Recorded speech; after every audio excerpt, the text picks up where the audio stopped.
ជាពេលវេលាមួយដែលអ្នកគ្នាសួរថាតើអ្នកគ្នាមានលទ្ធភាពមានសមត្ថភាពមានជំនាញអាចទៅរកប្រាក់ខែរកប្រាក់ចំណូលឲ្យស្ថាប័នគេបានច្រើនកម្រិតប៉ុណ្ណា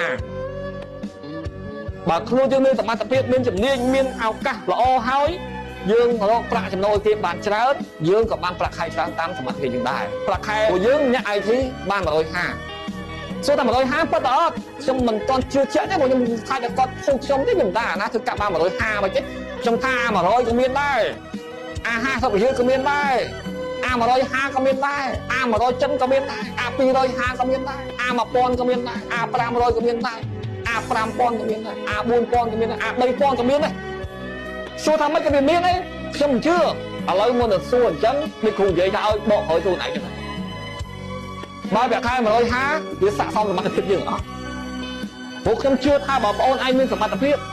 បងឯងមានជំនាញបងឯងមានបទពិសោធន៍ពេញលេញខ្ញុំជឿថាបងឯងយកប្រាក់ខែប៉ុណ្ណឹងទេហើយមិននៅក្រំស៊ីគ្រោះស៊ីថ្មយកប្រាក់ខែទេ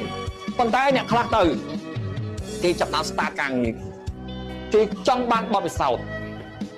គេចង់សន្សំឲ្យបាននៅសមត្ថភាពជំនាញរបស់គេបន្ថែម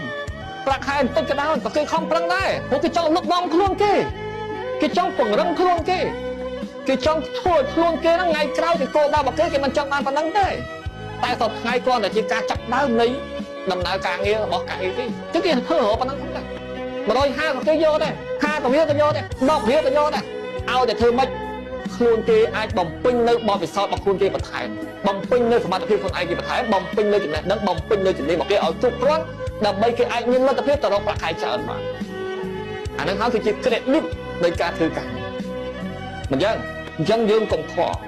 ពេលណាដែលយើងចង់បានប្រាក់ខែច្រើនគឺជាពេលវេលាមួយដែលអ្នកគ្នាសួរថាតើអ្នកគ្នាមានលទ្ធភាពមានសមត្ថភាពមានជំនាញអាចទៅរកប្រាក់ខែរកប្រាក់ចំណូលឲ្យស្ថាប័នគេបានច្រើនកម្រិតប៉ុណ្ណាបើខ្លួនយើងមានសមត្ថភាពមានជំនាញមានឱកាសល្អហើយយើងរកប្រាក់ចំណូលគេបានច្រើនយើងក៏បានប្រាក់ខែច្រើនតាមសមត្ថភាពយើងដែរព្រោះយើងអ្នកមានសមត្ថភាព